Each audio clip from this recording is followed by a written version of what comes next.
game is lame and absurd, but you spit. You need to sit back and observe a certified pimp. He's so fly.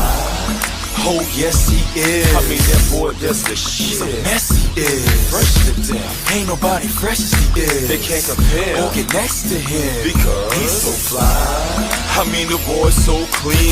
From his white tee on down to those jeans. You see the ice in the pinky.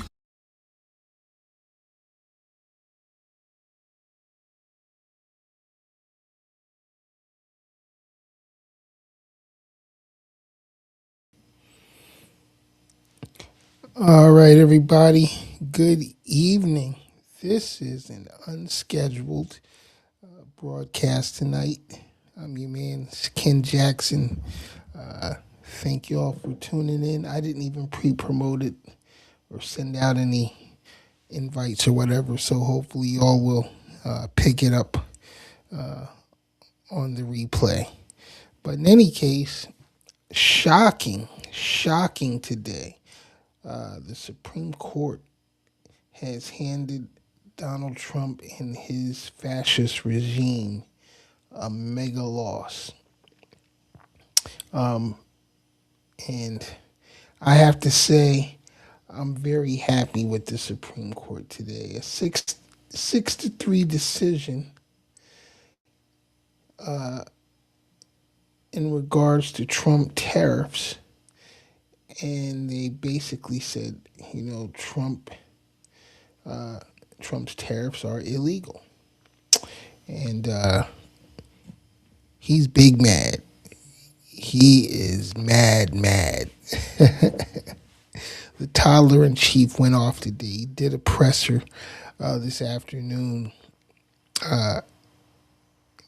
just going off on the Supreme Court, saying that they were compromised by potential foreign interests. Wow.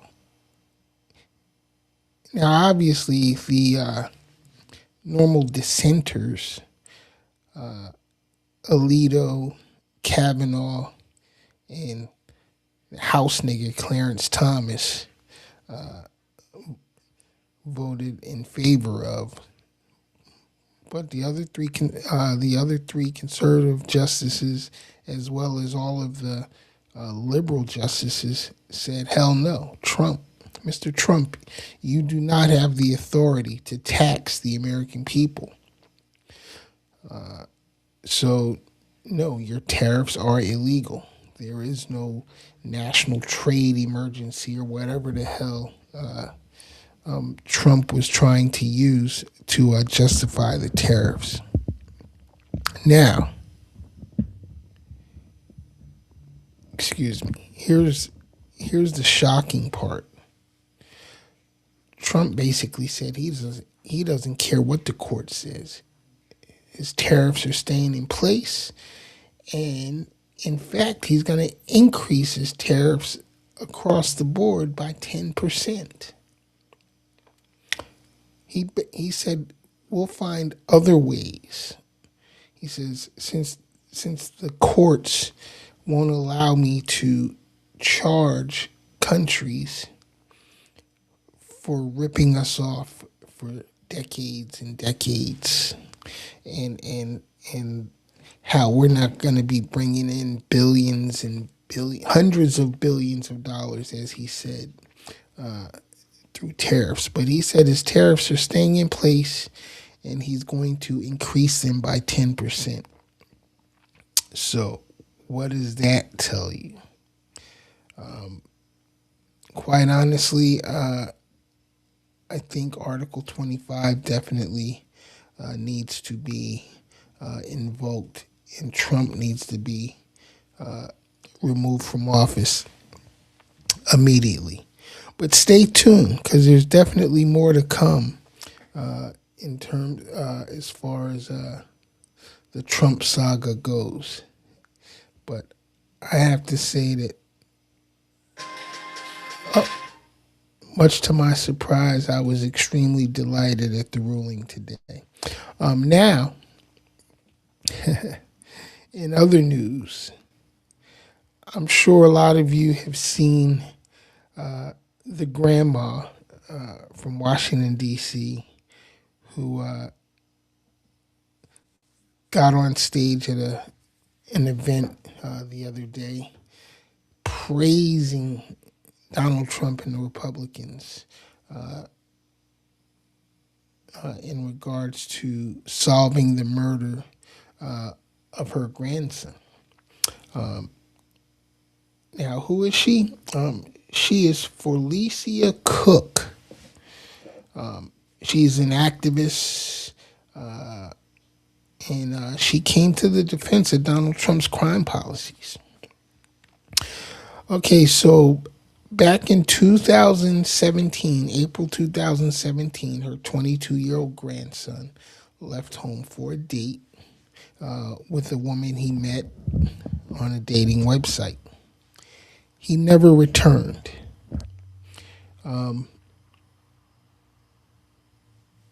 Later, it was found that he was murdered. He was found shot multiple times, reportedly 7 times, by the woman's boyfriend. The woman that he went out on a date with had a boyfriend, and he murdered this young man. And it's very unfortunate. I can't say that I can feel her pain as a grandmother because I don't know what I would do as a grandfather if that had happened, to me. But so I understand the grief, though. But anyhow,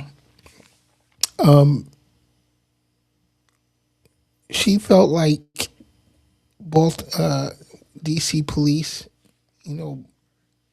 screwed up the case. His body was discovered in October of 2017 and then was not officially identified until January 2018, which coincidentally was on his birthday, or would have been his birthday. So Cook has been critical of the initial police investigation, testifying that the case was not treated with enough urgency. As Black folks, we can relate to that because many crimes against the Black community seem to be not a priority to the police. That I can relate to. I'm actually going through something like that now. Fortunately, in my case, no one was hurt, but there was definitely major property damage, and the police are just, not giving a fuck. So we're gonna let the streets handle it. So anyway, in 2024. A man by the name of John Jabbar McCrae was convicted of voluntary manslaughter and sentenced to 16 years in prison for the killing. Now,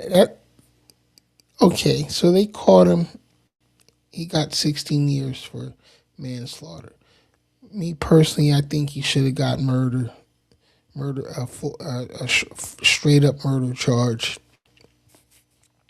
and they lock him up, throw away the key. Took a man's life over a woman, so I'm not with that. But Cook credits Trump for bringing attention to her grandson's case and has since used her platform to advocate for stricter laws and safer communities. But she got on stage, man, and she just went off. I'm gonna let y'all check this out. So y'all can check it out. One thing I like about him, he keeps it real, just like Grandma. I appreciate that because I can trust him because he tells exactly how he feels and what he thinks. Thank God for this president. I am filled, my cup runneth over, because he allowed his constituents, his people, to come to my house to interview me, to talk about the murder of my grandson. It seemed like nobody cared. I'm an advocate for murder. I marched. I rallied. I pulled out other families in the District of Columbia that had murders and did not have answers. Ooh. We marched and we rallied, and nobody heard me, Democrats. Get mad at me. Until this Republican sent his constituents, his people out there to interview me in my home. Have you ever heard of a thing? Then they invited me twice before Congress to testify for the beautiful bill that's going to change crime in the district. If you kill somebody, okay, And she's serious. you take y'all. a life, you do life. Just that simple. If Speaking you her do a whole harsh heart. crime, you do harsh time. Just that simple. And then we need National Guard, and which we did years ago. He brought it on. I love him. I don't want to hear nothing you got to say about that racist stuff. And don't be looking at me on the news hating on me because I'm standing up for somebody that deserves to be standing up for. Get off the man's back. Let him do his job. He's doing the right thing. Back up off of him. And Grandma said it.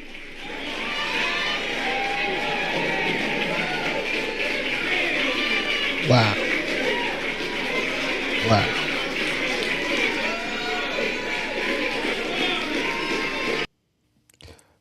Okay, so I'm not gonna say, I'm not gonna say that her anger is misplaced or anything, but I am gonna say this: Donald Trump don't give a fuck about her grandson. He just doesn't. He never has.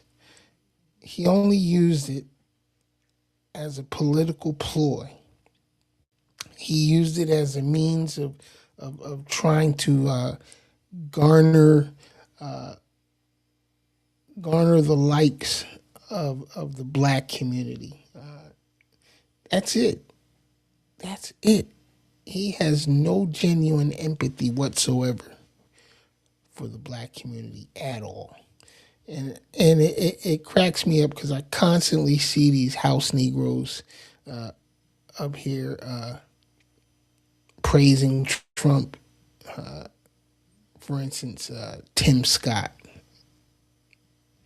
Listen, Mr. Scott, you know good and damn well you would have been a field Negro. Who's the other one? Byron Donaldson. I'm sad to say he represents a district here in Florida. But another one who would be a field Negro. And Trump showed him both that because neither one of those asswipes got a cabinet position. In fact, they got 0 positions within the administration. And they were out there, they were trumping hard for Donald Trump. And Donald Trump showed them exactly what they were worth. 0. And they're still pushing for him.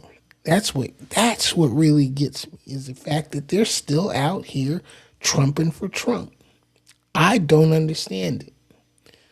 I don't get it. So somebody please help me understand because it makes no sense to me. None at all. But Grandma said that shit. She was passionate about what she says. And again, I can't for 1 second, try to downplay her grief, because it's traumatic. I can only imagine how traumatic it is to lose a grandchild, to lose anyone close to you like that. I'm a grandparent, so I couldn't imagine that happening to any of my grandchildren. I would probably burn the city down trying to find out, who did anything, to any of the, our babies. You know what I'm saying? So, but like I said, Donald Trump don't give a fuck about black folks. he didn't give a damn about her grandson. He used it for just what he got. He got that political soundbite to try to make himself look like he's not a racist. But Trump is a 100% white nationalist racist motherfucker. And for those of you who don't believe it, then you're probably part of the problem. Because Donald Trump has no love for us. None whatsoever. If he could figure out a way to put us back in bondage, I guarantee you he would. He's working on it because they're chipping away at our civil rights every day. Every day, Donald Trump is doing everything he can to take away our civil rights. And y'all are going to let it happen. But as I said earlier, I'm delighted with the Supreme Court today because they made it clear that he does not have absolute power. Now, one of my questions is this. Could the Supreme Court reverse any of their rulings? I mean, would they be able to reverse their ruling that basically gave presidents, prosecutorial immunity? I wonder. If any of y'all know the answer to that question, please put it in the comments, because I'd really, really like to know. I'm very, very interested to find that out. I'm going to look it up myself, obviously, but if any of you out there know, post up what your thoughts are. All right, everybody. So that's all I wanted to come on for tonight, real quick. Just to touch on those two items. There's definitely going to be a lot to come in regards to this tariff situation. And it remains to be seen, what's going to happen. Trump basically said he doesn't care what the justices say and his tariffs are staying in place. He's actually going to raise them 10%. But that's what you get when you have a 34-time convicted felon, an adjudicated sexual deviant, and 5-time draft-dodging coward sitting in the White House. He stole billions from us people. Billions. And he's looking to steal billions more. Don't let it happen. November's coming up fast. The midterms are going to be here before you know it. Get out and vote, participate in the system, regardless of how fucked up you think it is, because Trump is already trying to put the fix in. He's trying to stay in for 4 more years, y'all. And we know that is definitely unconstitutional. But hey, if he gets this Congress to change the law, we might be stuck with this motherfucker for who knows how long. All right. So anyway, I'm your man's Ken Jackson. This has been the Ken Jackson Experience. Thank you all for watching. Tune in Sunday night now, 9 p.m. We'll be going live and talking about the events of the day. All right. So until then, peace. Everybody have a good night. I'm out.